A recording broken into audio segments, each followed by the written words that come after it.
Assalamualaikum warahmatullahi wabarakatuh. Shalom.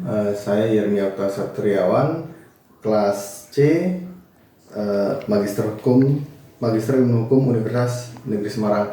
Izinkan saya menjelaskan terkait dengan tugas paper yang diberikan kepada kami, bahwa di sini ada dengan judul yang saya ambil, yaitu hubungan antara hukum dan etika politik tentang Pancasila sebagai sumber nilai dan sumber etik.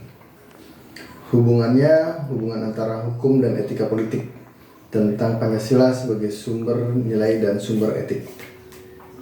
Latar belakang di bab 1 pendahuluannya secara historis sosiologis. Manusia di Indonesia berasal dari Mekong, Vietnam, yang karena sesuatu menyebar ke pulau-pulau Nusantara. Berangkat dari fakta sejarah itu, maka yang tumbuh dan berkembang adalah kebudayaan etnik yang terpencar-pencar.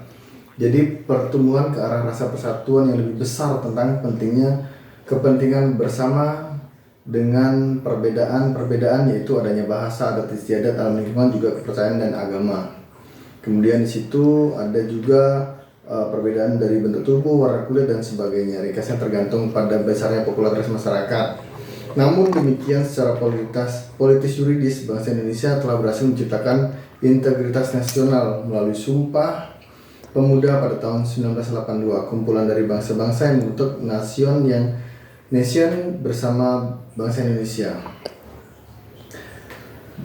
Kumpulan orang dalam berbagai bangsa dan memiliki tujuan membentuk suatu negara. Sebagaimana dimukakan pendiri negara ini, tujuan negara tertuang dalam Undang-Undang Dasar 45 Alinea keempat, yang terdiri atas melindungi segenap bangsa Indonesia dan seluruh tumpah darah Indonesia, memajukan kesejahteraan umum, mencerdaskan kehidupan bangsa dan ikut melaksanakan ketertiban dunia berdasarkan kemerdekaan, kedamaian abadi dan keadilan sosial.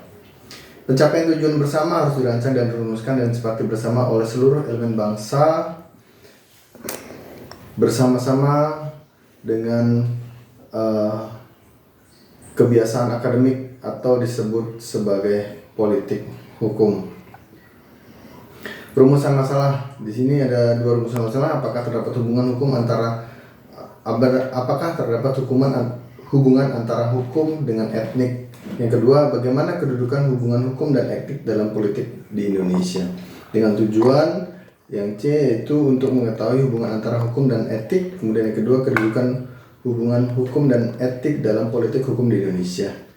Dengan manfaat yang kami ambil, yaitu manfaat teoritis dan manfaat praktis. Secara teoritis, penulisan ini diharapkan dapat berguna untuk memberikan kontribusi pemikiran atau wacana yang luas untuk menggali ilmu pengetahuan yang khususnya dalam bidang hukum. Kemudian secara praktis, penelitian ini bermanfaat sebagai hukum yang tentang antara hubungan hukum dan etika dalam politik hukum di Indonesia tentang Pancasila sebagai sumber nilai dan sumber etik.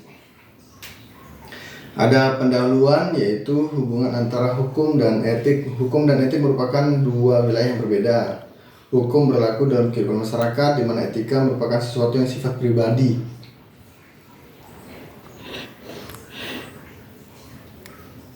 Kemudian selanjutnya, di negara di mana sistem hukumnya telah sangat maju, hukum merupakan aturan yang relatif lengkap untuk kegiatan bisnis. Segala sesuatu yang tidak sesuai dengan etika adalah tidak sah. Sebaliknya, di negara di mana sistem hukumnya yang begitu maju, etika merupakan sumber utama bagi pedoman, bukan hukum. Etika diperlukan tidak hanya karena berbagai situasi yang tidak dicakup oleh hukum, tetapi juga sebagai pedoman untuk menciptakan hukum yang baru. Dengan demikian, hubungan antara etika dan hukum sesuai dengan motto, jika sesuatu legal, maka secara moral adalah legal. Jika seorang manajer hanya mempertimbangkan dari aspek hukum saja yang dalam keputusan, maka hal ini tidak hanya salah tetapi juga sangat berbahaya. Manajer harus mempertimbangkan baik dari aspek etika maupun hukum yang membentuk suatu keputusan dikarenakan berbagai alasan.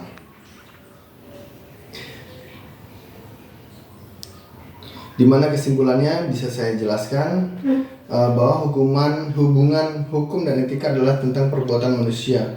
Hukum memberikan putusan hukumannya bagi suatu perbuatan, sedangkan etika memberikan penilaian baik atau buruknya suatu perbuatan. Sementara itu, hubungan antara etika dengan hukum bisa dilihat dari tiga dimensi, yakni di dimensi substansi dan wadah, dimensi hubungan keluasan cakupannya, serta dimensi alasan manusia untuk mematuhi atau melanggarnya. Demikian yang bisa saya sampaikan. Terima kasih.